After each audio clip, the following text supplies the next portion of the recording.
Hey, I'm sorry about Venom. Hi, I'm Kyle.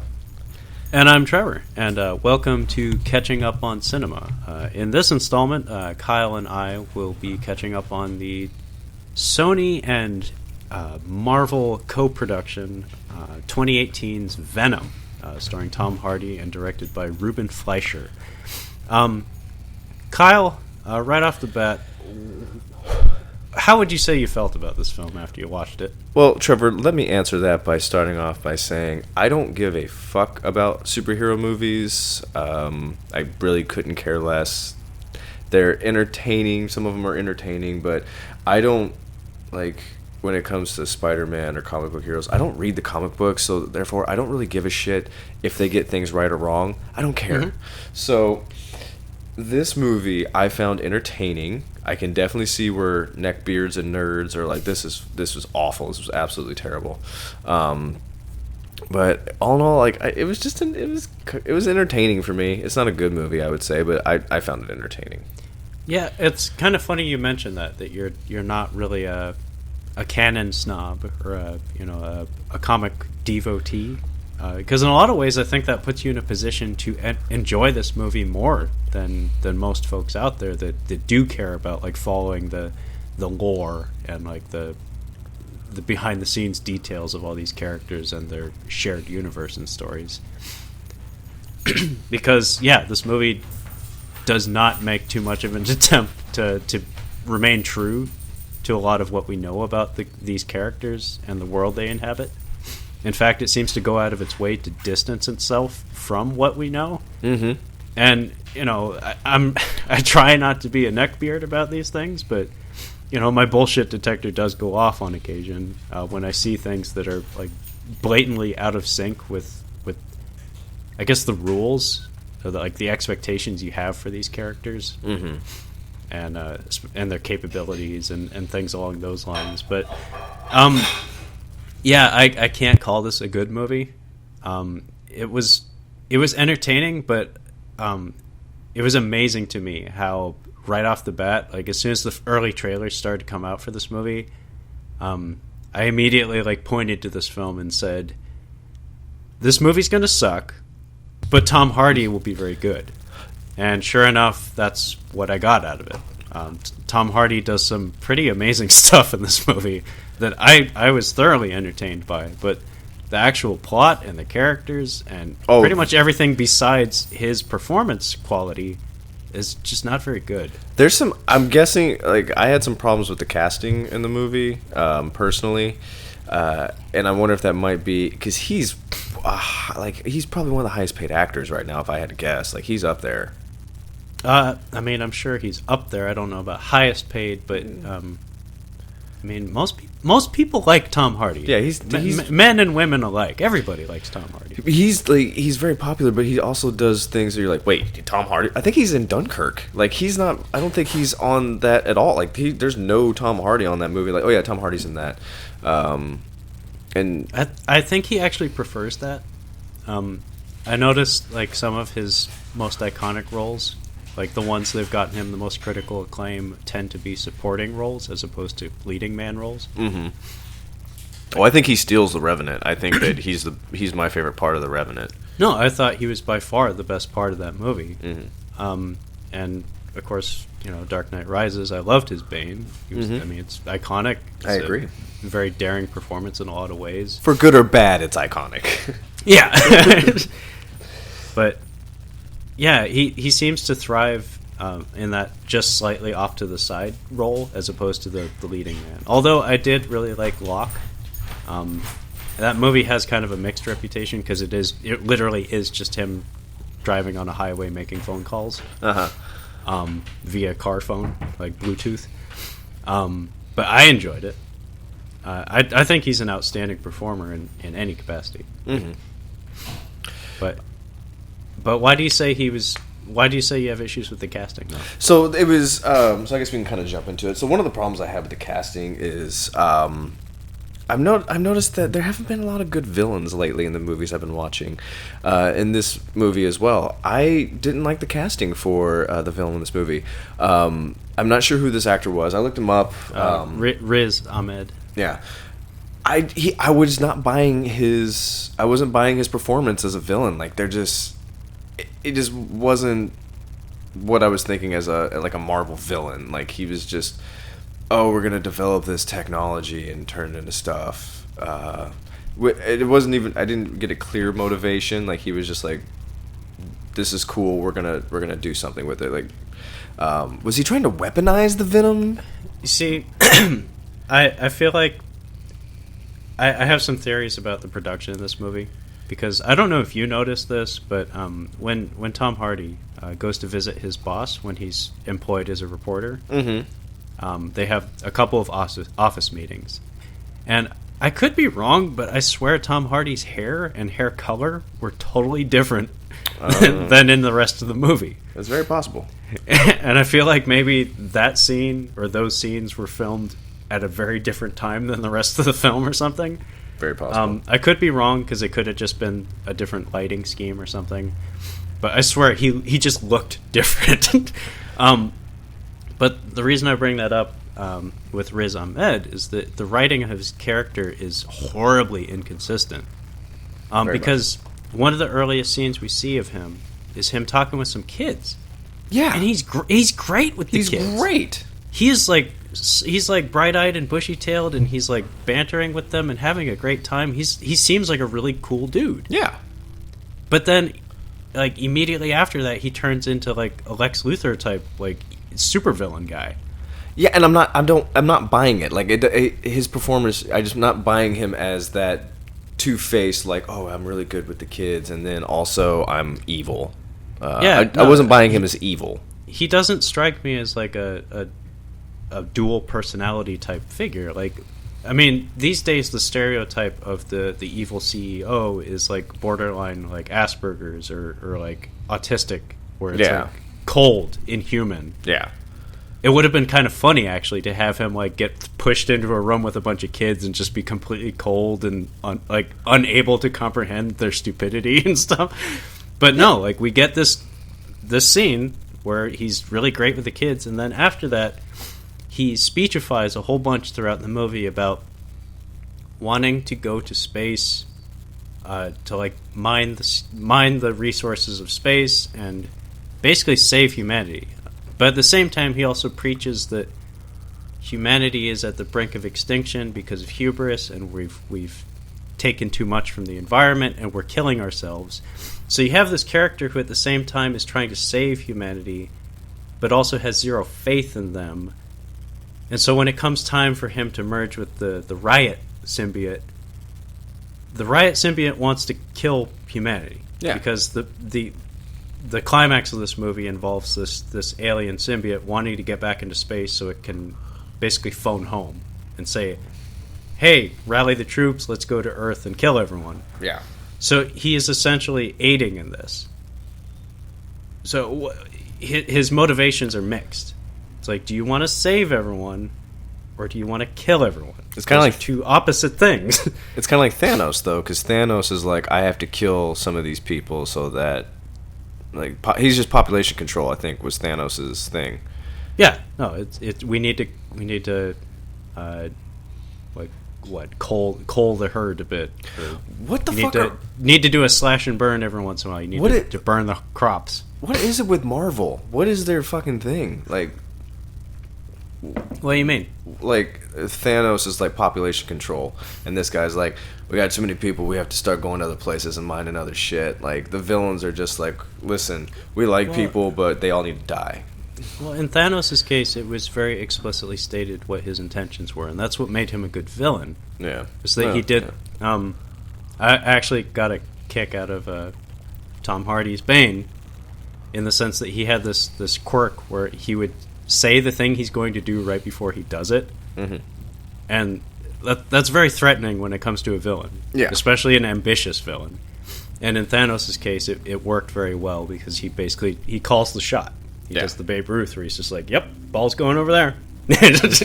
And sure enough, he does it. Whereas Riz Ahmed's Riot, like the two of them, I guess, just the motivations are just so muddled that it's like, I don't even know what this guy wants. Like, at the end of the day, all I can tell is that alien go up in rocket and wants to kill everyone, and human guy is helping alien go up in rocket and kill everyone. It's like, by the way, you're a human, and you will die too. Did you get maybe like kind of like the Predator, where you were watching and like, wait, what happened now? Like, do you feel like there's some stuff cut out? I feel like there was a lot of stuff cut out. A lot. So let's dial it back, because we're all the stuff we've just been talking about is actually the very end of the movie. Yeah. Like no joke, the last 10 minutes of the movie. Because, it's a fucking roller coaster at the end. Things wrap up very quickly in this movie. Very quickly. But they build very slowly. It's funny, because the very first thing that jumped out at me when this movie started was the production banners. So we get the gigantic Sony logo, because it's been widely publicized that this is a Sony film, because Sony technically owns the rights to Spider-Man in film. So any Spider-Man films made since the Sam Raimi Spider-Man movies, Sony gets a cut of. Gotcha. So this movie has the Marvel logo on it, but if you look, and you don't even have to look very carefully, it says in association with Marvel. Yeah. So this is a Sony and Marvel co-production. But then, in very small type on the opening shots of the movie, which are in space, by the way, very Predator-esque, it says in association with Tencent. Are you familiar with Tencent? No. Tencent is a Chinese company that's like one of the biggest media companies in the world. They have their fingers in everything. So I'm not surprised to see that, but it's kind of shocking, like to see a major studio film with, by the way, partially financed by Chinese conglomerate. But yeah, I don't know if you remember this, but Marvel Knights, does that jump out at you at all? No. So in the late 2000s, so this was this was around the time of the first Iron Man, I guess. I think they only made 3 movies. There was Ghost Rider: Spirit of Vengeance, Punisher: Warzone, and Elektra. And all 3 of those movies, just by like taking the slightest glance at those films, you can guess that they're probably going to suck. Except for one of them, yes. Except for one of them. I agree with you. There's no debate. I actually happen to like Punisher: Warzone. But like, if I was an investor or something and I saw those 3 movies, I'd be like, I don't know, guys. It's like I know we're already making it, but I think I'm gonna give you $5 instead of 10. Yeah. I always thought it was funny that those movies, instead of the traditional Marvel logo, they like created a separate production banner called Marvel Knights, and I think it was an attempt to distance those films from the other more successful ones, to protect themselves, I guess. And so this movie, in a lot of ways, reminded me of one of those, where it's like, this exists parallel to a lot of like big Marvel movies and stuff, but we're going to go out of our way to indicate, like, visually, in association with Marvel. This is not a Marvel film, for the love of God. Don't lump this in with the rest of them. In association. Yeah. So. Yeah, go ahead. I was just gonna say, like, this movie, Ruben Fleischer is a director I don't have much familiarity with him. I think the only movie of his I've seen is 30 Minutes or Less, which has one of my favorite Michael Pena performances of all time. He's a good bad guy in that. Fucking he's a good bad guy, but he's also hilarious in that movie. Yeah, he's the comic relief of that whole movie. You have Danny McBride, Nick Swartzen, and Aziz Ansari, and Michael Pena is the comic relief in that movie. Yeah. But he also did Zombieland, which I love. I love Zombieland. I think it's a great movie. And he was a producer for Gangster Squad, apparently. I really want to see that movie, actually. I've heard it's crap, but there's so much about it that just looks like right up my alley. He also did the Santa Clarita Diet, which is like a zombie show, like with Drew Barrymore and Timothy Olyphant. It's not bad. I watched the first season with my girlfriend, but I do like Zombieland. I will give him that. I'll give him Zombieland. Well, apparently he's supposed to be doing a sequel to that eventually. Ooh. And the casting of one of the characters in this movie speaks to his association with the Zombieland films. Where was Woody Harrelson in this movie? I did not see him. Like, oh, you didn't see Woody? No. Post credits, my friend. You gotta be I mean, you said me. it up front. You don't do these comic book movies, really? You need to condition yourself to expect something after the credits. We'll get to Woody. I'm gonna channel my Dr. Cox from Scrubs. Oh my God, I do not care. Yeah, well said. Because only somebody who actually gives a shit would bother to wait till after the credits, expecting something to be there. In fact, it's funny, like, seeing on, like, YouTube comments and stuff where people, like, bitch about there not being a post-credits. Like, it's called a stinger, by the way. Yes. It's funny seeing people bitch about there not being a stinger in like, non-comic book movies. It's like, dude, since when the fuck is something supposed to be after the credits? You know what movie I would like to see a post-credits stinger? No Country for Old Men. Just, like, Anton Chigurh just, like, walking like into another gas station or something like that. Like, fuck, he's gonna keep going. But so what did you think of so there's a couple of other people in here. Michelle Williams, I believe she was married or was going steady with Heath Ledger for a long time, up into his death. She's in here. I don't think I've seen her in a movie since Dick. Yeah, actually, I think I'm in the same boat. I know she has grown to become like a critically acclaimed actress that's up for Oscars. She's basically up for Oscars every time she does something, which makes it all the more shocking that she's in this movie. Shutter Island. That's the last thing I saw her in. Shutter Island. I've been meaning to see that, just to see what Scorsese is like as a quote unquote like horror film director. It's a one and done, but it's good. I mean, Scorsese's adventurous, so it's always interesting. Like Hugo, for instance, is a movie that I normally wouldn't bother with, but because he made it, I'm curious. Because it's a kids' movie made by Martin Scorsese. And no, I mean, occasionally he does go out of his comfort zone. He has cycles. He does gangster movies, like movies about the neighborhood, religious movies, and then random shit. Oh yeah, and then occasionally concert movies. Like Rolling Stones stuff or whatever. How's your mother? Good. She's tired from fucking your father. Yeah, I mean, there's an endless boat of in Hugo. Quotes. In Hugo. In Hugo. Another dude in here, the Doctor, Reed Scott. You're not going to know who he is, but he is from Veep.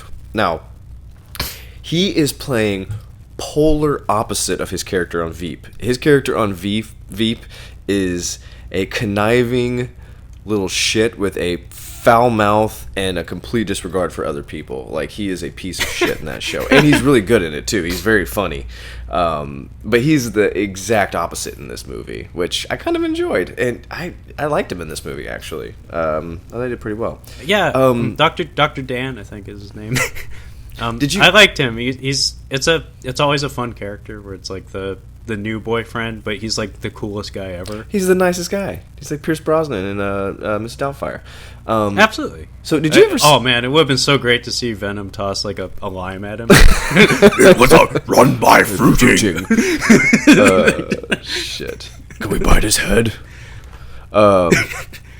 So did you ever see that first Harold and Kumar movie? Yes, I did. So there's a scene in there where Ryan Reynolds is playing a doctor, funny scene, and Kumar's like, okay, we need to sedate the guy. We need a huge bag of weed, and then Ryan Reynolds pulls off his little surgical mask. He goes, marijuana, but why? And that's when I was looking at the casting. I came across Jenny Slate, and I'm like, oh no, Jenny Slate's in this. I'm like, Jenny Slate. But why? I think maybe the only thing I've seen her in, other than that Zootopia movie. I mean, that doesn't count because it's just voice acting. But she's basically playing the same character, to be honest. I think the only thing I've seen her in was a couple episodes of that Girls show. Okay. I can see that. But I've noticed a lot of my guy friends have a lot to say about her. Okay, so I can see her being good at voice acting. I think I've seen her do a couple of things for voice acting. I feel like I've seen it before. She's funny on Parks and Rec. She's this dude's sister on there. She's funny on there. And she's in our or My Blind Brother, which I thought was pretty funny. I thought it was pretty good. But she can't do serious. That's the thing. It's like she's funny and she's good at voice acting. She's not a serious actress. She's not what I think of someone doing a serious role. So when I saw her, I'm like, oh no, she's going to be doing a serious role in this. And yeah. Yeah, it's funny actually. I wrote a few notes here where she does some stuff where it's like she's acting with her voice but not her face. Yeah. Because there's that scene where she and Tom Hardy are talking and she's trying to convince him to help her. Mm-hmm. And he's like intense as fuck and is like saying, leave me alone, lady, I want nothing to do with this. And he's, acting. He's doing the thing. But like she's like saying, I'm fearing for my life. But like her face isn't moving. Yeah. And the whole time I was like, is she setting him up? Because like at this point in the movie, we understand that Riz Ahmed is a man of resources and is not afraid to kill people to silence them. Very much. So I was starting to like craft a theory in my head that's like, did he like send her out to lure him in? Because he's a journalist. Yeah. I mean, if he gets a lead, of course he's going to pursue it. That's in his nature. I was like, did he like pressure her to lure him in, to get him into the symbiote testing, to potentially kill him and silence him?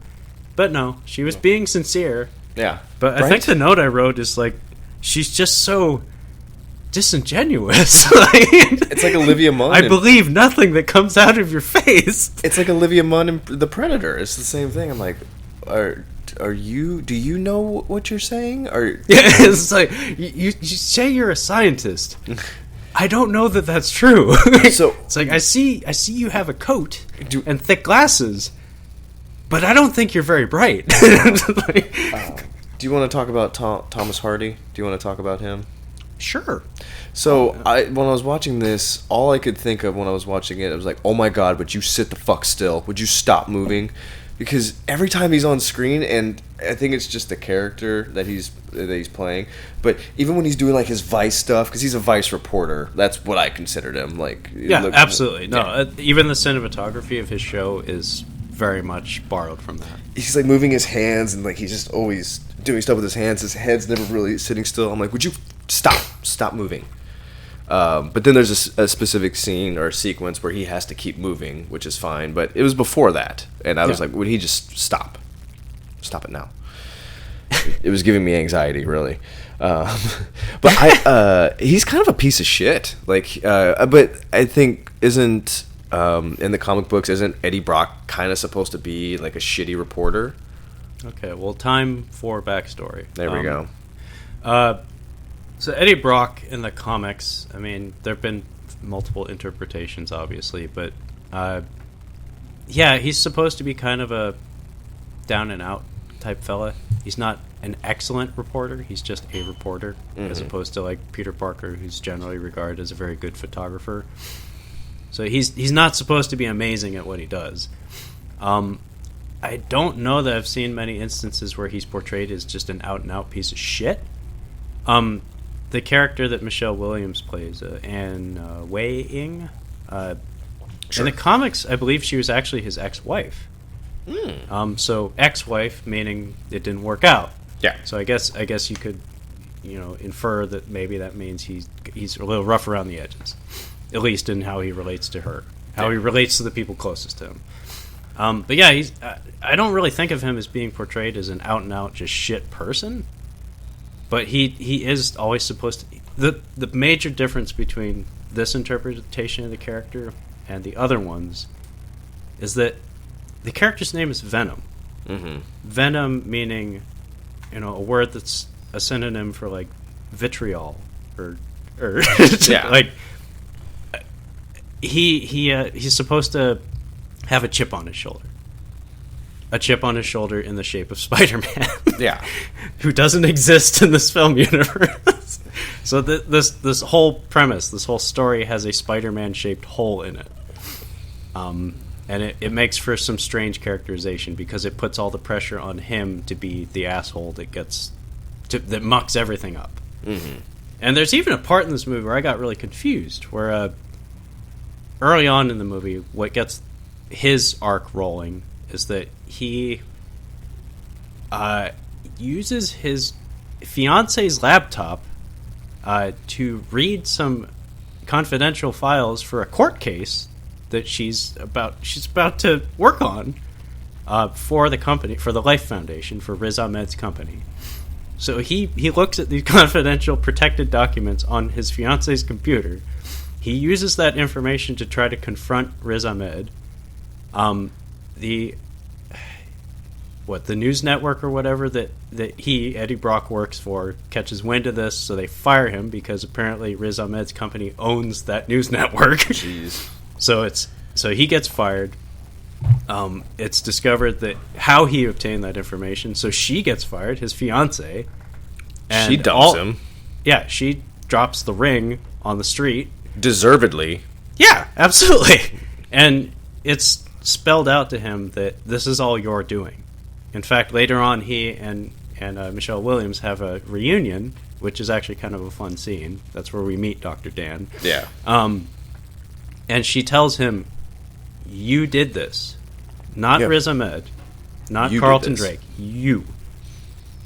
Which prompts him to not take on the responsibility of owning up to his fuck up, but he just goes on to make more problems. Well, I think his hubris got the best of him. I think that it's really like Michael Moore at the end of Bowling for Columbine, where he just corners Charlton Heston and is like, "I want you to apologize for Columbine, basically. I want you to apologize for the gun violence because it's your fault because you're head of the NRA." Like, he just, flat out, he's like, "What about all these names?" Like, calling them out. Like, you can't do that. Are you fucking kidding me? You can't do that. And, I mean, there is a line of dialogue spoken by, an extra or something later in the film. Yeah. Saying that, Dr. Dan says it, actually. Where Dr. Dan, when he meets Eddie Brock, tells Michelle Williams that, "Oh, I'm a big fan of his. He's the guy who took down all those people." Mm-hmm. So I guess that's his reputation, is he's a takedown artist. He's a reporter that does that sort of thing. And I guess it just went bad this time. Yeah, you need to... Okay, so Jeff Bezos has never been accused of killing or having some kind of side project where people die. I'm still not going to accuse him of anything because I'll end up missing. Because he has enough money that I can just end up missing. Oh, I don't know where he went. It's fucking weird. But I know what you mean, though, about his physicality in this performance. It's funny, when I saw the early trailers for this movie, I felt like he was doing a spin on his character from the movie Warrior, which I don't think you've seen. No. The character in Warrior is supposed to be a antisocial, just brute. Gotcha. From Pittsburgh. And basically his shoulders are always hunched up around his ears, and he's got the sidle walk where he just has to occupy the entire sidewalk when he's walking around. And he has a weird speech pattern where it's kind of squeaky and crack addicty. And I know Tom Hardy has had some run-ins with drugs in the past. Yeah. And I feel like he was channeling something in this performance because he does this shit really well. He does. And it is frustrating to watch sometimes, but when it's warranted, when the Venom stuff starts to happen, it is very interesting to watch because he really does look like a man who has a voice in his head that he can't silence. Okay, so let's talk about what we actually liked about the film. Sure. This is something that I liked about it. I like his the inner monologue. He's having this inner monologue with. I want to say something about the trailer, though. I remember watching the trailer, and I thought this was going to be stupid a bit more stupid because of the dialogue, and he's like, well, why would we do that? Like, I thought he was reacting to himself, like, doing this, like, he has no idea why he did it. But in the movie, he's actually talking to the Venom, and I actually like the back and forth between him and the Venom voice. As well as his acting, like in the restaurant scene is good. I thought that was the restaurant scene is a highlight, actually. Yeah, like he's excellent in that because he is totally out of control. And what amazes me is that not a single character in this movie asks him if he's on drugs. No one. And it's so like it's communicated visually so strongly that, like, he's covered in sweat. He even says, "I'm hot. Is anyone else hot?" Then he starts taking off his clothes. He's acting like what I would assume if somebody was to take acid and then smoke meth. Like, you're hallucinating, but you're also going like just all over the place. Like, that's what I would assume. This is like no, and there's some great lines in that scene, like when he bites the lobster and he says, "That is dead, dead." I think that's when the movie started to kick in. I think it's when I stopped my notes because I'm like, I like his sad sack drinking. Like he's in San Francisco and he has this really nice apartment still, but I like how he's double fisting beers. Yeah, I gotta pump the brakes, man. Yeah, logic. So the plot progression in this movie. Let me just map it out real quick. He couldn't even afford to live in Oakland. Fucking shit. And I'm about to explain why. Like, so the plot progression of this film, it starts, like I said, very Predator-esque. Actually, it actually reminded me of like a good old-fashioned like B monster movie, like The Blob, or something like that. Or, it begins with a shuttle crash. The shuttle crashes in Malaysia. It's hauling cargo, which happens to be the symbiotes, who, if you don't know, look like puddles of goo in glass canisters. And there's a recovery crew. They go out to reclaim the goo canisters. We get some lip service paid to the comics, where one of the astronauts is still alive. His name is Jameson, as in J. Jonah Jameson's son. Who would later become, I think, the Man-Wolf in the comics. But yeah, in the comics and even in Spider-Man 3, J. Jonah Jameson's son is an astronaut, and so they throw that out there. And the main antagonist of the film is a rival symbiote by the name of Riot, who escaped from containment, latched onto Jameson. And then, when they're driving him in an ambulance away from the crash site, jumps to a Chinese EMT driver. And it very much felt like the beginning of like a monster movie or like a zombie movie or something. Because before the opening title, the last shot is this lady like dragging her foot, like walking down an empty highway towards a population center.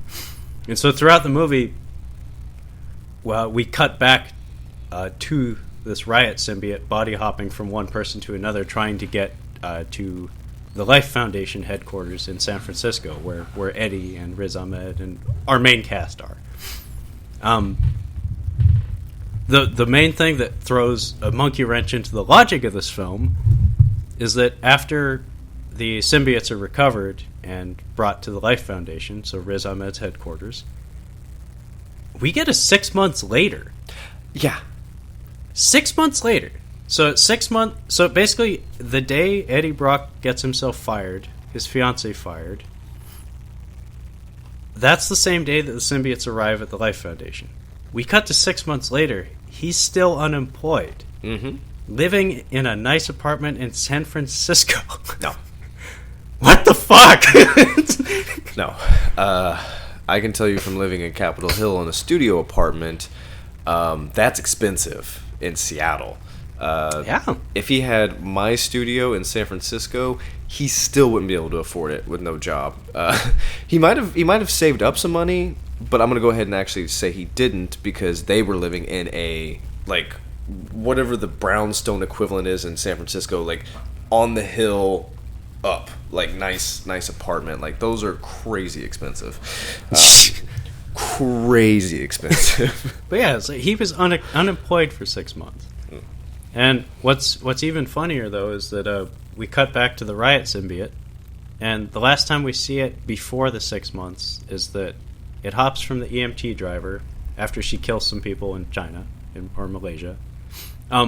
American actors, by the way, so I would not be surprised if that scene was shot in the U.S. Because Roger Yuan is one of the people that she kills.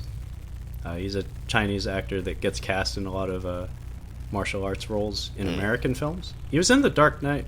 No, he was in Batman Begins, by the way. He was the guy who checks the water and says it's probably a compound that needs to be absorbed through the lungs. And then he's gone. Remember that. Oh, he's in. He's the bad guy in Shanghai Noon. Exactly. There we go. Anyway, so I wouldn't be surprised. Also, there's I think a Korean fella, husky fella, that was in Cradle to the Grave. He's also in that scene. So again, I think that may have actually been filmed in the U.S. So the EMT driver, the riot symbiote, jumps from her to an elderly woman. And then the last time we see the elderly woman, 6 months pass. And then we see the old lady at an airport trying to get a ride to San Francisco. So it took her 6 months to find an airport, apparently.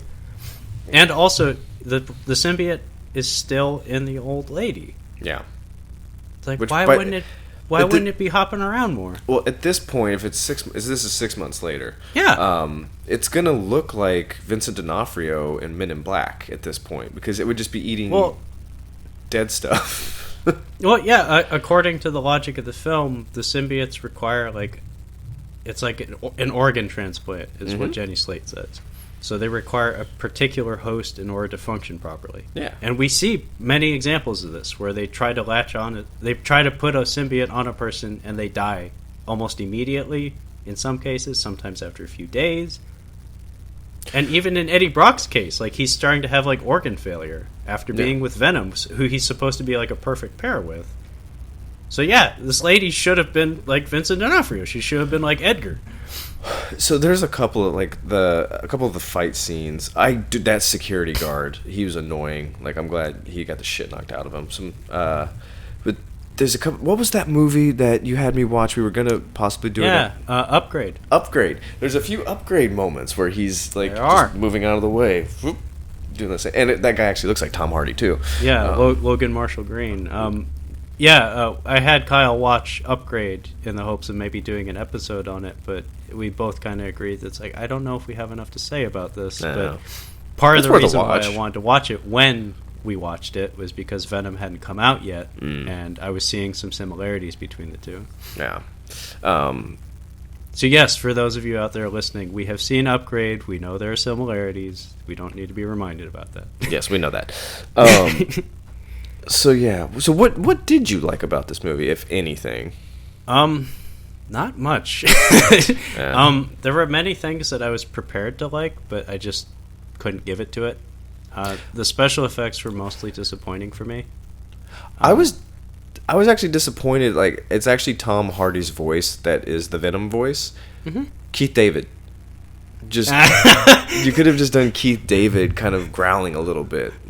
It would have been so, because it kind of sounded like Keith David a little bit. They modulated. Put some heavy modulation on it, but I get what they're doing with it, where it's I think Riot, his voice is also done by Riz Ahmed, so the idea is that the symbiote borrows something from you, which I'm fine with, and I think he did a good job. Mm-hmm. Just the modeling, Venom looks okay, but he doesn't blend with the environment very well. His interactions with other human characters are extremely limited and never quite look convincing. That fight with the SWAT guys, just it looks like a cartoon character throwing around other cartoon characters. It never really feels like there's something in the room. It felt like Mega Predator. I'm actually going to look up while we're... very similar to the Mega Predator tossing people around at the end of that movie. It moved very similar. I want to see if there's some overlapping with the cast and crew. I wouldn't be surprised if some of the modelers or composite artists were the same. The look of Venom is fine. I need to point out, it is 40 minutes before the Venom symbiote is even introduced to the film, Mm-hmm. and it is 1 hour before we see him suit up in proper. And then 15 minutes later is the first time we see Riot in full as well. Yeah. Speaking of design, though, I did say there is a Spider-Man shaped hole in this story. Mm-hmm. One of the most obnoxious things for me is that, you know what's really missing from this design, this character design? What? The spider insignia. There's no Venom. Yeah, there's no Venom. There's no white spider on his chest, and it hurts it. Like, it really hurts it, because it just does not look right. And the white patches on his the upside of his palms. Ooh. In the comics, that was always a good design element as well. But yeah, just that one element missing just looks so lame to me. I have a theory on why they left it out. I think that if they were to ever to bring this into the Marvel universe or mash this in with Spider-Man, that gives you an opportunity to like have him be bad and then whip him into shape, make him be good, and then give him a suit that has that Venom, that white spider on it, that little logo. I don't know exactly what the reasoning is. It may be a copyright situation. Like, Probably. It's probably a rights situation where Probably. because there's joint custody of the character, they don't have complete control over the aesthetics of it. Like, No, because that's how you Yes. sell stuff. yeah, but holy shit, it was so distracting to me because he just looks like a big black thing with white eyes and teeth. Like, Think about he just looks so dull. Because they don't have that emblem, the Venom thing. You can't sell T-shirts, so that hurts your merchandising. So they're like, yeah, the you Venom can make and the Venom and the Punisher logo are like, I mean, you got to sell T-shirts, man. Like, Yeah. And that's how they did. Like, oh yeah, you can make a Venom movie. Go ahead. Yeah, you're not getting the logo though. That's ours. You're not getting that. Nobody gets and that. to me, it really jumped out as something that was I didn't even notice definitely- that. it was a problem for me because I I can was see like, that character design looks so boring because it's not a character design. It's just a big veiny black thing that, like, it doesn't have any creative license attached to it. It's just a thing. Well, I wanna shift gears into we've talked about what I liked and what you very vaguely liked. Tom Hardy's performance, I would say. Probably. Tom Hardy doing his crackhead shtick Mhm. is entertaining as fuck. Yeah, Like, it's really good. I thought it was incredible. Like, Yeah. I really liked watching him, especially when he first shows up at his apartment. Mm-hmm. And he's just That's like fun. absent-mindedly putting things in his mouth and like opening and closing the freezer door. I was like, man, he's doing something with this that's really awesome. And he does look like shit in this movie. Like, he looks gross and sick the whole time. One thing He's that- very sweaty. One thing that they started to do, which I appreciated, but like they just didn't go far enough, the gore. He bites a Yeah. couple heads off. I'm like, oh, they let him do that. I'm like, well, if you're not going to be a part of the Marvel universe, if you're not going to be a part of the other movies, just go with it. Just have him be fucking brutal. Like, that would be kind of fun. And that was something I think they started to do, but didn't go all the way with. I didn't have too much of a problem with that. Yeah. It is kind of funny though because I mean, you said this guy did Zombieland. I'm assuming that's a pretty violent movie.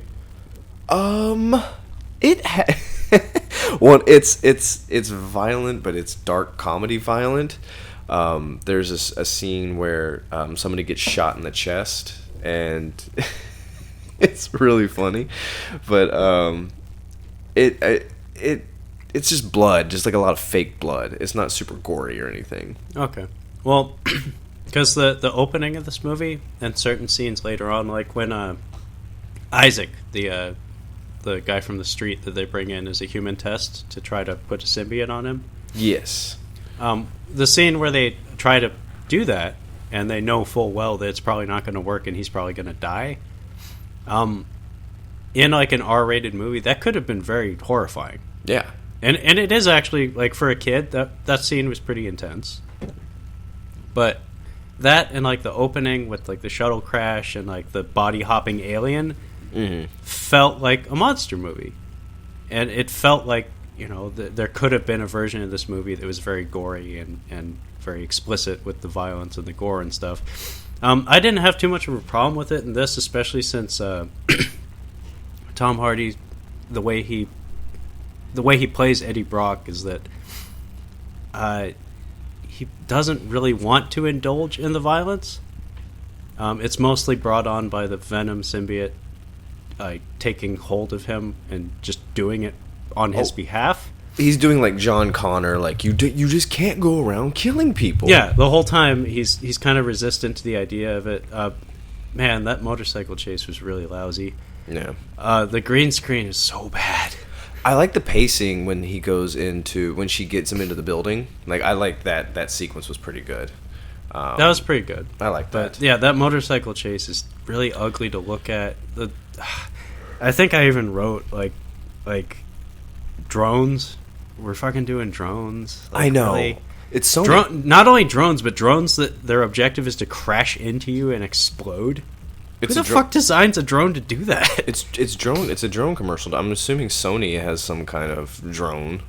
Yeah, actually, by the way, kind of funny to see that his fiance has a Apple laptop, not a Vio. Oh yeah. Right. Although when he escapes from the apartment, and that scene was very Upgrade-esque, by the way. Oh, very much. Yeah. When he escapes from the apartment and he swings to the nearby, he goes through someone else's window. Yeah. The guys who are in the living room are all playing a PS4. Yeah, they are all playing a PS4. Yeah.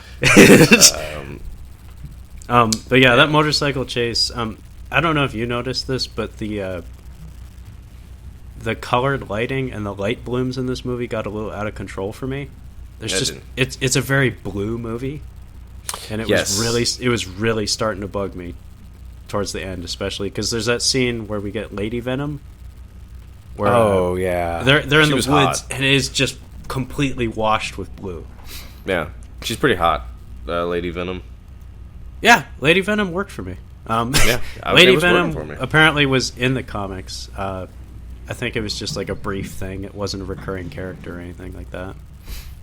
Yeah, but yeah, that there's a lot of blue in this movie. Even the drone explosions are like bright blue. So I mean, from here, like he's just kind of venoming around. They killed Jenny Slate. Yeah, so I was surprised. I was actually one of those. I mean, she probably had like 3 other things going on, so they probably had her on set for like 2 days. Yeah, but I appreciate that they're like, okay, we'll kill her. It's fine. Well, I mean, after what she did, I mean, if you want to show that your bad guy's a bad guy, he has to kill her. But there's no weight to it. That's the thing. It's just like her dying's not a big deal, and he's not even like. I'm trying to think of like what I could compare his performance to. Like he's just not menacing at all. What's that movie? Lock, Stock, and Two Smoking Barrels. Like the guy who's playing the bad guy in there, the short guy, the guy watching soccer in that movie. That's like, no, okay. I'm not gonna. He's not menacing. He's supposed to be scary, but it's just not going over well. Yeah, I don't know much about Riz Ahmed. His agent is really good. I'll give him that because he was in Jason Bourne, Rogue One, and this. So his agent is really working for him. Yeah. But of those 3 movies, I haven't liked him in any of them. He's in Nightcrawler. Is he his buddy? Yeah, I haven't his seen little it. buddy. I haven't seen it. Okay, but I've heard I'll give him good things. That. He's good in that. But the other 3 that I listed, he's either not even worth noting, or in the case of Rogue One, kind of obnoxious. He's in Girls. More Girls maybe, alum. Maybe he and Jenny Slate know each other. Very possible. Yeah, I haven't been crazy about the villain casting as of lately in these movies. Idris Elba. Yeah, Idris Elba is going to have a villain turn coming up soon. Is he? Because he was the bad guy in that first Thor movie. In what now? Wasn't he the bad guy in the first Thor movie? No, that was Tom Hiddleston. No, he's been a consistent good guy in the Thor movies. Oh, I thought he was a bad guy. Maybe it's the lenses. No, he just looks evil. I think it's the lenses they had in there. Yeah, he's grave, but he's not evil. Yeah, he's going to be the bad guy in Hobbs and Shaw. It's a Fast and Furious spinoff starring The Rock and Jason Statham. Fine. I would very much like to see Idris Elba punch The Rock. I mean, don't you want to see that? Yeah, I mean... Yeah, I do. I think you're underestimating how scary Idris Elba can be. I think he could. Well, that's why I phrased it: darker. Idris Elba punching The Rock. Also, there's a movie. I don't know if it ever came out. I haven't bothered to check up on it, but like a couple years ago, Idris Elba was training as a kickboxer. Oh, really? And I guess he actually had a legit fight at some point. But the reason he was doing it was, well, one, he enjoyed it, but also because he was doing a movie about Frank Bruno, who was a British boxer / kickboxer from the 90s. Popular in the UK, not very popular here, mostly known for getting knocked out by Mike Tyson. But I don't know if that movie ever came out, but I'd be curious to look it up someday. Trevor. Anyway, enough about other shit. Everybody got knocked out by Mike Tyson. Dude, yeah, I mean, it was the 90s. It happened. Not a big deal. So yeah, we're kind of tell the people, Trevor, tell the people what the end game is for both of these people. Both Venom and what's the other guy's name? Riot, yes. So, it needs to be said, these symbiotes in this movie, by the way, only in this movie, actually state that their names are Venom and Riot. Mm-hmm.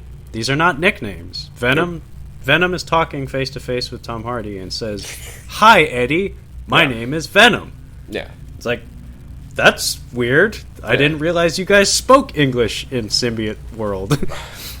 And yeah, similarly, Riot is in fact named Riot. It's like, who the fuck names their kid Riot?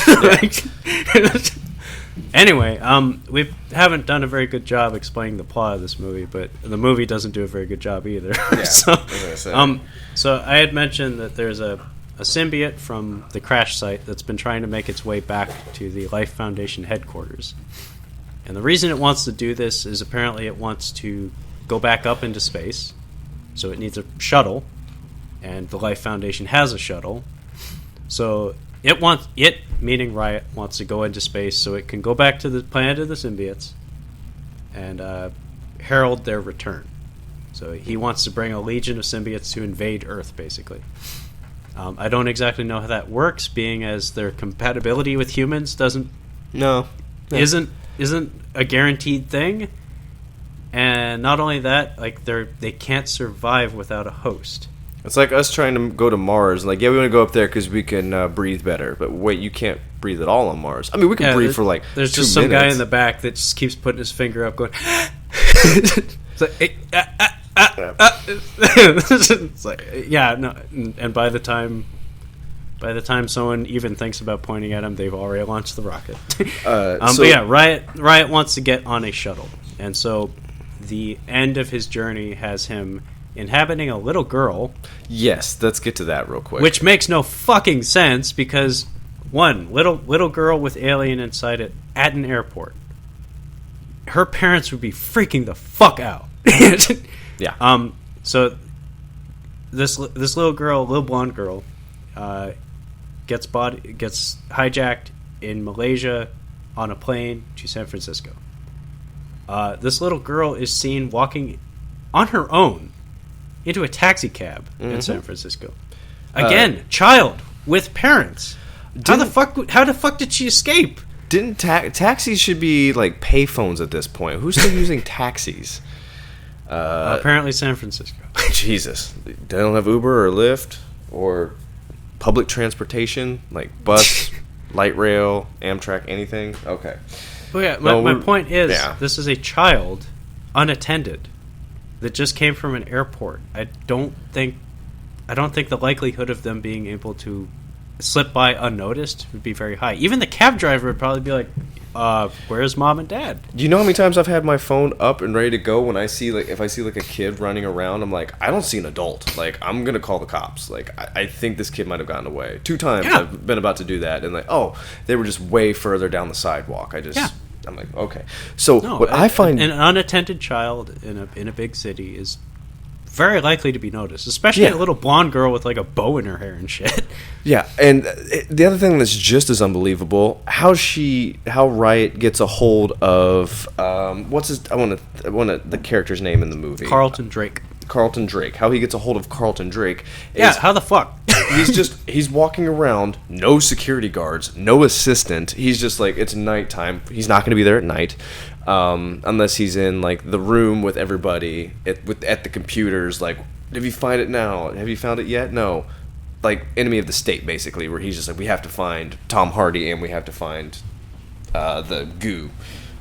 He's just walking around, like, just through his halls, and he's like, how did you get in here, little girl? Like, where did you come? Yeah. How indeed? Great question. Where's your assistant? You have to have an assistant if you're that rich running a company. You have an assistant next to you at all times. No shit. And what's more, not only he's not just wandering the halls of his building, he's in the sealed off lab area. Like the ultra top secret lab area that I am sure you need at least a key card to get into. Yeah, absolutely. At least a key card. She walks in like it's a She mall. just walks in. She walks in. But and yeah, again, he doesn't have any security. He has no one around him, and he's wandering the most secretive part of his building. And this little fucking girl just walks up to him. And I would start running. Also, yeah, he's like a billionaire, and he allows this child to just reach out and touch him. It's like, whoa. I don't want a kid that I know touch me. Like, what are you doing? Yeah, seriously, I don't want your kid germs. Fuck that. Wash your fucking hands. So Riot takes a hold of him, and I kind of like where he just is like, fuck it, I'm not. He gets taken over, and he's in that room with all the guys basically, and they're looking for Tom Hardy on the drones, I guess, and something happens where he's just like, nope, fuck it, I'm turning. And he just becomes Riot, and then the movie is it's like countdown from there. Dude, I told you, 40 minutes. Venom attaches to Eddie. 1 hour, Venom appears in Ernst. 1 hour 15, Riot appears in Ernst. And Riot's first appearance is kind of goofy, because it's actually like an interrogation scene where they capture Tom Hardy, and it's almost like a romantic comedy format where Eddie and Venom have a fight, and they have to break up so they can get back together again at the end of the movie. Yeah. Dr. Dan uses Michelle Williams uses an MRI machine that, in case you didn't know, symbiotes have problems with loud noises and fire. That was the one thing I was going to ask you about. So I know about the loud noises. That's pretty common. I know that about Venom. Spider-Man 3, you've seen it. Yeah, but I knew that before. But the thing I was going to ask about was fire. Is that true? Is that part of the comics? Yeah. Okay. Yeah. This movie should have gotten a standing ovation, by the way. It is 1 hour and 52 minutes. Just shy of 2 hours. Good job. Just shy of 2 hours in the year 2018. That's pretty rare. That's fascinating. I think you could just do it. You could do a documentary about how they cut Venom to 1 hour and 52 minutes. I'd watch it. It's like, give it an extra half star on your rating just for not wasting 2 hours of your day. Exactly, because even if you don't like it, it's not 2 hours of your time. Like, you don't even need to pee during this. I think it's like closer to 1 hour 45 if you cut out all the credits. Very possible, yeah.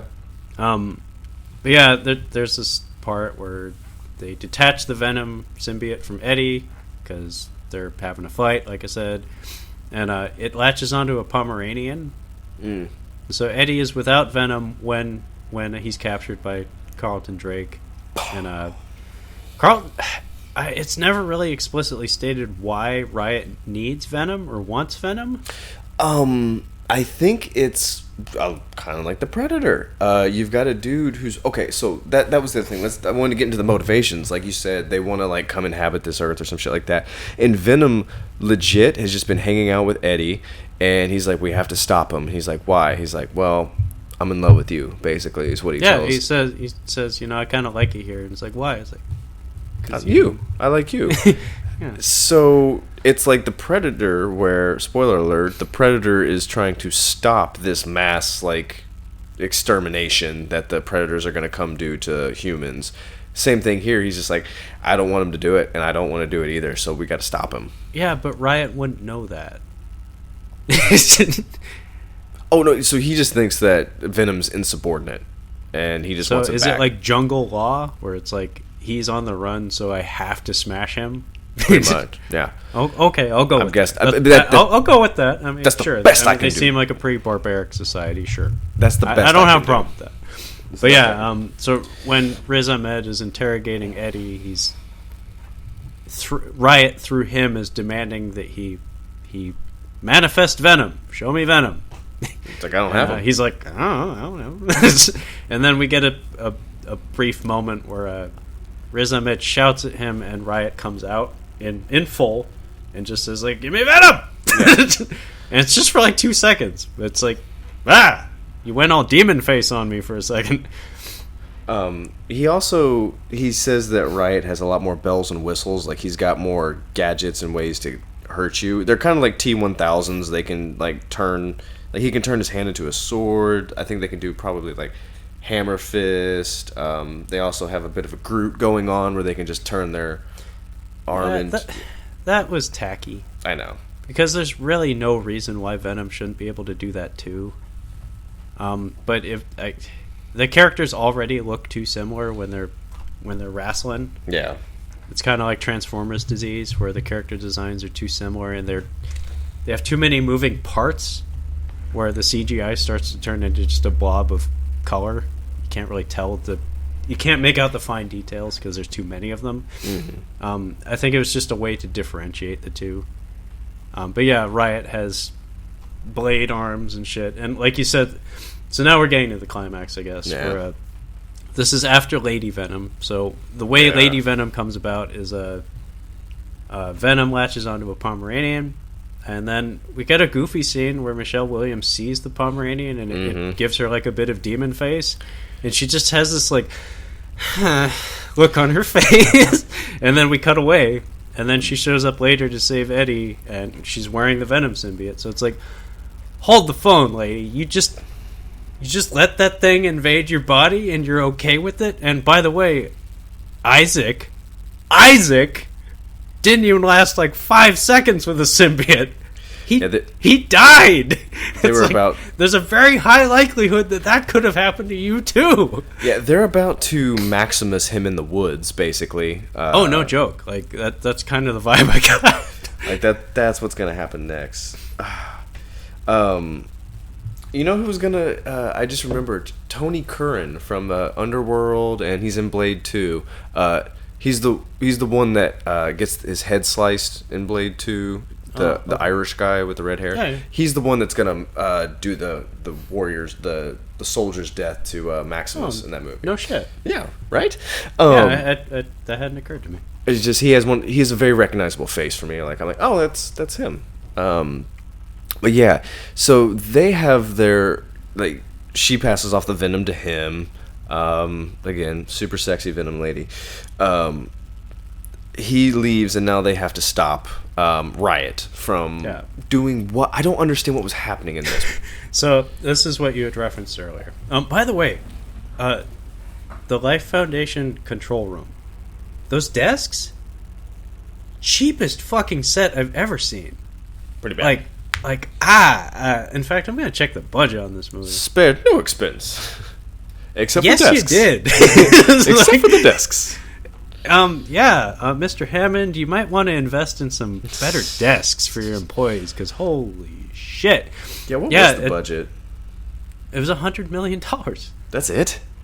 Well, 100 to 116 million. That's not cheap, dude. Well, no, but compared to, like, how much is the first Avengers movie? That's probably like 200 or something. $250 million, and half of that goes to Robert Downey Jr.? Yeah, and you have to double that for advertising, by the way. Ugh. But yeah, the setup, it's supposed to look like a shuttle launch control room, but you know how like in Apollo 13 and stuff, like everything's like tiered, it's like staggered. It looks like heavy and industrial and like Armageddon. Yeah, it has a look to it where it's like everything has weight to it, and like the computers are beefy. These are just like standing desks that have all been like set to the same height and are completely like hollow. They have no drawers. They have nothing. Yeah. And like you had said, they're planning the shuttle launch and they're doing like diagnostics, and then Carlton Drake just walks in. He's like, "Nah, fuck that. We're just launching it." And the guy beside him's like, "Hang on, what?" So he just does the IT guy move, and then he shoves him aside, and he starts the launch, and it sets a 5-minute countdown. Ooh, and then 5 minutes. For no real reason, Riz Ahmed riots the fuck out. Yeah, and no reason. Starts swinging blades and like knocks all the shit off all the desks, and presumably kills everyone. Kind of a predator. Kind of the predator in that when he escapes from the lab. Except, not like 1/10 is cool, because that was actually a legit awesome scene. That was bitchin'. Yes, that was great. But yeah, he runs out to this catwalk that leads to the shuttle. So he's trying to get onto the shuttle, basically. That's his objective. Riot wants onto the shuttle. Venom comes down from the woods, from the Maximus woods, and pops onto the catwalk in front of him and says, "Nah, we're gonna fight." Yep. And in screenwriting terms, they fight. That's like a whole page of the screenplay. It just says they fight. Have you seen 2 CGI characters fight? That's what it is. It's just it's a couple minutes of they fight. It's a nothing little skirmish. The choreography of it is actually troubling. Like, it's actually kind of lousy, if you ask me. Yeah. Because, and this is another design element to Venom that is sorely missing from this film. So he's able to manifest appendages from every part of his body. We've seen him do that. It looks fine, I guess.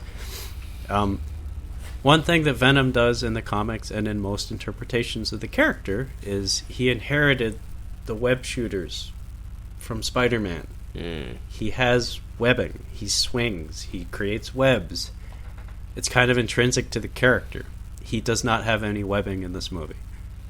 And if you look at even the older Spider-Man movies, part of what makes the action hold up in some regards is the web swinging, is the verticality. It adds dimension to the things that the characters can do. They can displace and they move. They're very agile. But this catwalk fight is restricted to the catwalk. So it's a very narrow workspace. And it's like, this is entirely done in CGI. Yeah. You can do anything. Well, and these characters just keep... It's like 2 trucks slamming into each other over and over and over again. You're in San Francisco. I mean, the third X-Men movie... Golden Gate Bridge is right the fuck over there. Exactly. Like, even Terminator Gen Wysis did that. Ian McKellen's like, we're going to... he breaks the bridge and gives them a bridge over to Alcatraz. Like, that's pretty bitchin'. Like, it's right there. Why don't you have them fight on Golden Gate? Like, wires are snapping. Yeah. And the bridge is, like, rumbling and stuff. I'm going to shoot my web at a car and fucking throw it at you. Something. But, what's his face? Riot ends up... they hear a noise, and because Riot is stronger, he's able to maintain a connection to his host, whereas Venom gets spit out, and then he stabs Tom Hardy, and we're like, oh no, he's dead. He's probably going to die. He doesn't, of course. This actually reminded me of the first Iron Man movie. It suffers from, what would I call this? We need to have the woman do something disease. Where that's in the first Iron Man movie, if you remember the climax, Pepper Potts, she's just kind of there to flip a switch. Because a switch needs to be... Because we have Gwyneth Paltrow, we don't know what the fuck to do with her, but she's got to do something, otherwise, people are going to bitch about it. Yeah. So it's like, have her throw a switch. And sure enough, that's what they do in Venom, where it's like Michelle Williams, again, critically acclaimed actress, can't seem to go a year without being nominated for something. Yeah. It's like, we got her. It's like, what can we do? Like, how can she participate in this fight? It's like, we'll have her turn up the speakers and make a noise, and it'll hurt her boyfriend and the monster. So she creates a problem, but that's her sole contribution to this finale. Yeah, is she turns a dial at 2 miles away from the actual fight. So one of the special effects that was actually kind of interesting to look at was when Riot and Venom are fighting each other. In the second phase of the fight, they start to, like you said, come apart from each other. Mm-hmm. And so we get these shots where the symbiotes are inside of and outside. They're enveloped in each other. They're intertwined. And we can see that the actors are present as well. So Riz Ahmed and Tom Hardy are also fighting while the symbiotes are fighting as well. And it just has an interesting look to it. Again, though, the choreography's... it leaves a lot to be desired.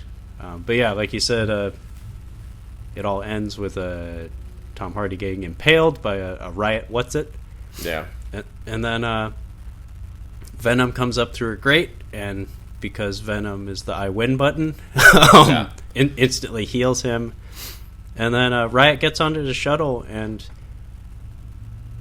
now that I think about it, this whole fight didn't have to happen. He could have just waited till he was on the shuttle and then blown it up.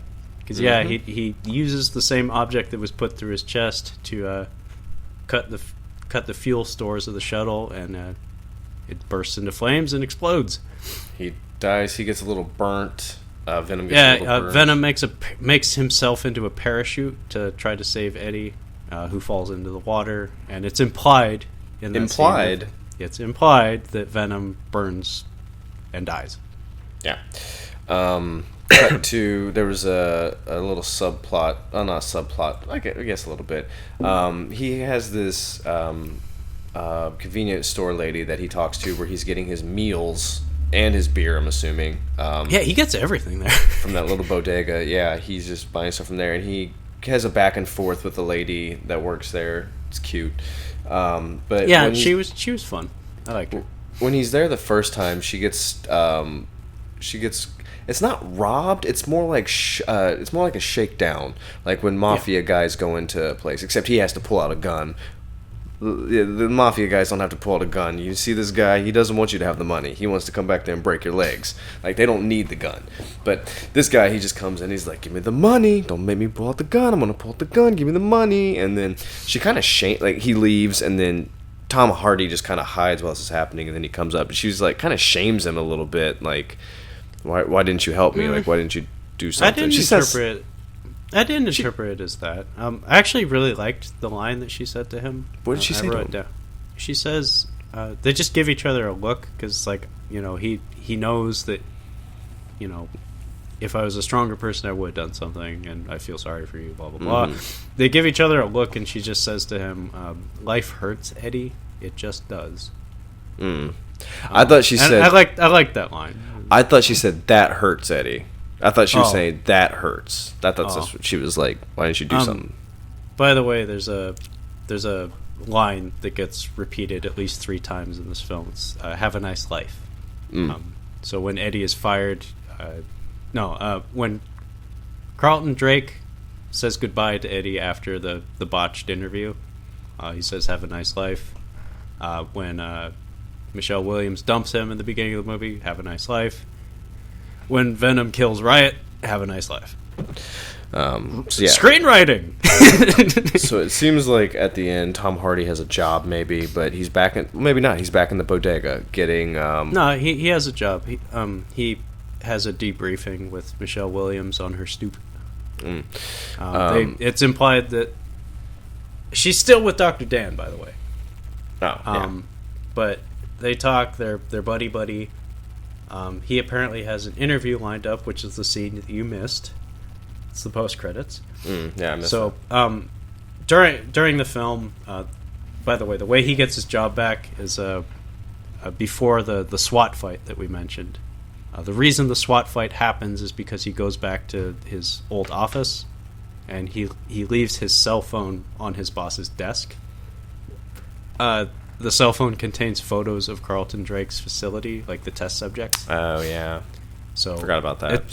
Basically, the boss uses the information to write a story or something, and I guess it somehow through the magic of screenwriting or whatever, Eddie gets his job back. Yeah. And apparently has a interview lined up of some import. And when he's talking to Michelle Williams, though, Venom's voice pops up. So without explanation, it's just like, oh, he's not dead. But she isn't aware of that. No. And which brings us to the market. Yeah, he's in the bodega. The dude comes back, and of course, we're like, okay, he's going to still go say something. He goes and says something, and then he bites the dude's head off, does he not? He does. This is the infamous turd in the wind scene. It's in the trailer for the film. It is, yes. So the last scene in the movie is in the trailer. It's like, I'll bite your arms and legs off, and then your head, and then you'll roll down a hill, and you'll be a turd in the wind. And then, yeah, he does, in fact, bite his head off in her store. That would be messy, man. There is no mess. He's not even in the store when he walks out. He bites his head off and then leaves. There's no blood. There's nothing in that store. There's nobody on the floor. Everything's, like, framed from here upward, so I'm sure there's a mess there. We just can't see it. Is a mess. But no, when he walks out, they show him full body walking out. Unless I'm I mean the dead body. No, what I'm saying is they show Tom Hardy walking out full frame. Like, they show him all legs and everything. Oh, and I well, looked that's back that's just a continuity gaffe, then. Yeah, big time. Oh, yeah, no, there'd be blood everywhere. Oh, man, there'd be gallons. Yeah. Just everywhere. And poor Miss Chen, he didn't even stick around to help clean up. Nope. All you gotta do is get a mop, man. Like, you buy everything else here. You know she has a mop in the back. Like, so, yeah, I think we should be expecting a new... another Venom movie if there's a mid-credits scene, which I'm going to watch here in a minute. By the way, the guy at the end, the gentleman who is holding up Mrs. Chen, Sam Medina. I don't know if you've seen him before. Nope. He is having a moment. I mean, he only plays these kinds of roles, like tough, heavy roles, basically. Mm-hmm. But in the past, maybe 3-4 years, he is getting work. Is he? I mean, he has a look to him for sure, and I mean, they're both terrible. The new kickboxer movies. He can deliver a speech. Like, he's a pretty decent orator. But yeah, he's been popping up in a lot of high-profile roles lately. It's kind of interesting because first I was seeing him in like direct-to-video stuff, and then I start seeing him in bigger and bigger films. It's like, holy shit! It's like he's getting places. But yeah, the post-credit scene. I don't know. Do you want me to spoil it for you? I don't know. I want to see it. Oh, well then I'll let you watch it. Okay. But yeah, post-credits is where you find your Woody Harrelson. That's and what your, and your sequel baiting. Yeah, that's what I want to see. I want to see the Woody Harrelson. Yeah. It's a nothing little scene, but again, if I was an investor in the film, I'd be very pleased that it's in there because it's marketing. It's marketing for the next thing that we aren't even sure is going to happen. But this movie made quite a bit of money. It'll happen again. Oh, it made a lot of money, actually. So I'm not going to be surprised if there's a sequel. I don't really know how they'll do a sequel. They need to get that emblem back, and then they really do. Like, I mean, I didn't even really like this movie that much, but just from a design standpoint, like, to me, it's really important. Like, it makes a difference. Well, I'm just talking about merchandising. Like, you can, if they made that much money without the symbol, like, if you can have the symbol for the next movie, yeah. Well, and just so much of this film is just lacking in so many ways. Like, I know I always bring this up, but even from a musical standpoint, and this is something that actually made me think of like early 2000s comic book movies, like Daredevil, and like not the first X-Men, but like the Fantastic Four movies, I guess. Mm-hmm. There's a decent amount of licensed music in this movie, and it feels very cheap. It feels very. We need to we need to create an audience for this movie because we don't have enough confidence that it'll find one for itself. Yeah. So it's like, yeah, let's get Eminem to do a song for the movie. Oh my god, I forgot about. Oh, dude. So I am not what you'd call an Eminem fan. I couldn't care less. But he's one of the most successful and famous rap artists of all time, I would say. Oh, easily. As soon as the end credits kicked in, the Venom, Venom, Venom, Venom, Venom, Venom. I started laughing. I started laughing so hard. I'm like, oh my god, Eminem, just stop. Stop doing what you're doing. Stop doing stuff. Funny story. I went to see that Real Steel movie in the theater with my brother. It's not as bad as you'd expect. It's not very good, but it's not that bad. There's a decent amount of Eminem music in that movie. Very clearly in there to appeal to very, very young people. I was embarrassed in the theater. Like, I was like doing this in my seat, like just trying to get low. So I was like, oh shit, like this is not good. And yeah, when the end credits music came up in this one, I was like, oh, I better turn the volume down. My neighbors are going to think I'm a shithead. Oh gosh. Eminem stopped being cool when he stopped having a sense of humor in his songs. Like, he used to be like kind of clowny and funny, and I miss happy rap.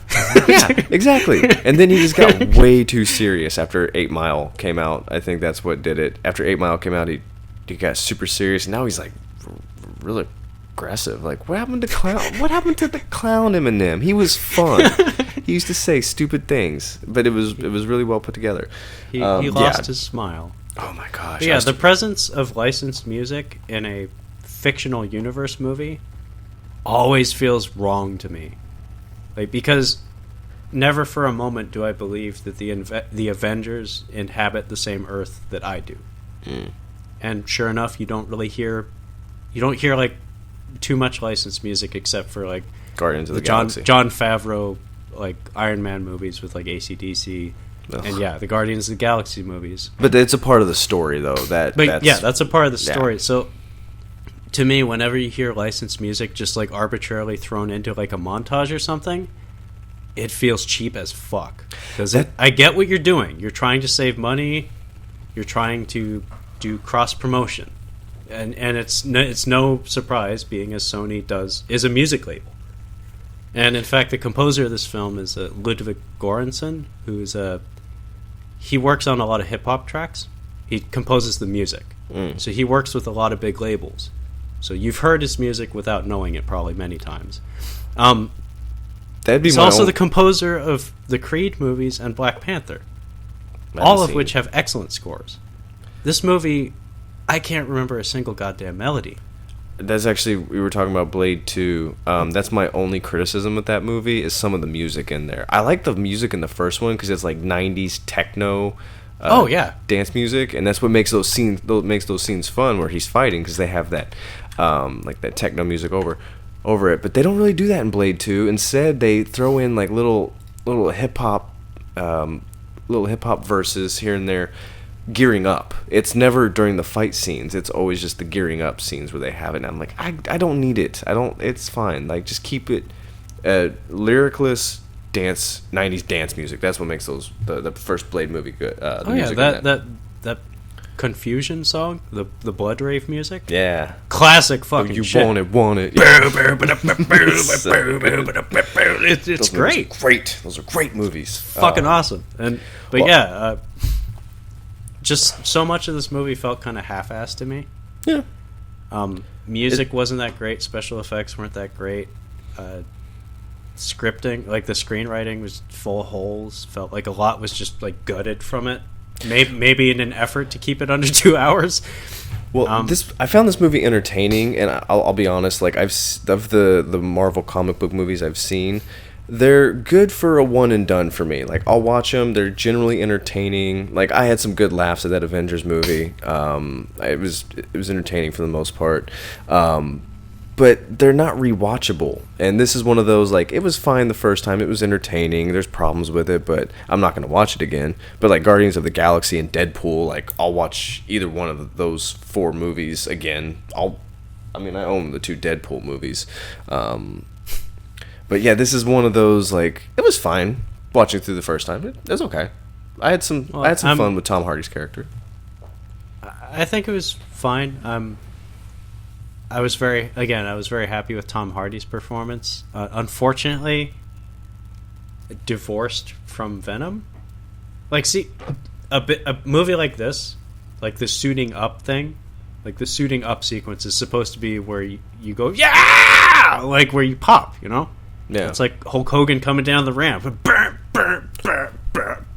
Yeah, you know, doing the doing listening the ear, to the crowd and doing the electric guitar, you know, pantomime. Yeah, that's what's supposed to happen whenever Venom actually shows up, especially when we take a fucking hour to get to that. But I never gave a shit when he was on screen. It was only when Tom Hardy was on screen that I was into it. And that's not good. That's like you got the formula mixed up. Yeah. So you failed at hitting the high notes where they were expected to be. But they have a lot to work on if they do make a sequel to this, because so much of this just felt paint by numbers to me, and like. Do you think they'll get Tom Hardy? Even from like a, what's sad is like even if the script isn't good, a lot of times you can salvage things with good action. Mm-hmm. Didn't do it. No. If the action isn't good, good performances. It's like, okay, we got 1 out of 1, I guess. It's like we got one good performance. So it's like you keep trying to make concessions for it, but at the end of the day, it's like, man, we really didn't do as well as we could have. Well, Michelle Williams is fine, and I think there's only one like great performance in it, and it's Tom Hardy being Eddie Brock. The only, and I wouldn't even say that the villain gives a bad performance. Like he's not. He's just so flat and forgettable. Yeah, he's just not very good. But yeah. And also, it's like, you know, it's kind of done to death the Dark Mirror version of the hero as like their chief antagonist. Mm-hmm. It's like Iron Man 1 again is like a huge example of that, where the Ironmonger is just big Iron Man. Mm. And he only shows up in like the last 15 minutes of the movie, so it feels like artificial tension. It's like we're creating a conflict that really doesn't need to be there. Mm-hmm. But it all comes back to a Spider-Man shaped hole. Gotcha. It's just like, you know that thing called tension that's, you know, basically a requirement for a good screenplay. All you'd have to do is have Spider-Man there, and the Eddie Brock character just comes together. It's like simple math. It's like just put Spider-Man in there, and everything makes sense. Like all of the character motivations just fall in line very smoothly, very easily, because guess what? That was the original intent behind the character. Yeah, that's pretty much all I had for it. Yeah, I mean, I think we said a lot more about Venom than we intended to. Yeah. At the end of the day, I just don't think it's very good. But no. I'm glad I rented it as opposed to like blind bought it or something, because, you know. Yeah, you don't. It would probably not end up on the shelf. No, it wouldn't make the shelf. It'd just be like, I'll just like put this like under my bed or something. And if somebody finds it, then I'll like be like, oh shit, they found the porn. I mean, the Venom. I have one of the Twilight movies. I bought it on a used DVD for reasons I won't get into. But it's not on my shelf. It's in a drawer. Good man. We don't talk about that. But yeah, I think that's pretty much it. All right. Well, thank you for joining us as we caught up on Venom. Yeah. Until next time.